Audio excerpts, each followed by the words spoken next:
बच्चे बताएं कि हमारे ये ग्रह बने हुए हैं। बताएं सूर्य के पास वाला ग्रह कौन सा है? कौन सा है?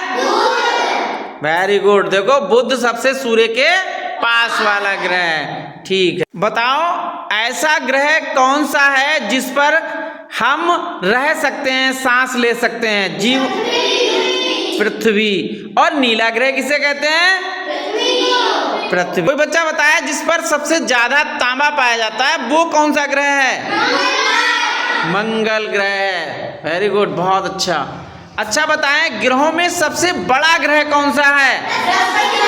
बृहस्पतिवार। ठीक है। एक ग्रह आप है जिसमें वलय पाया जाता है, बताएं वो कौन सा ग्रह है?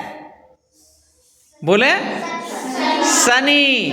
ये सामने शनि है। गुड। के सबसे दूर वाला ग्रह कौन सा है? वरुण। ठीक।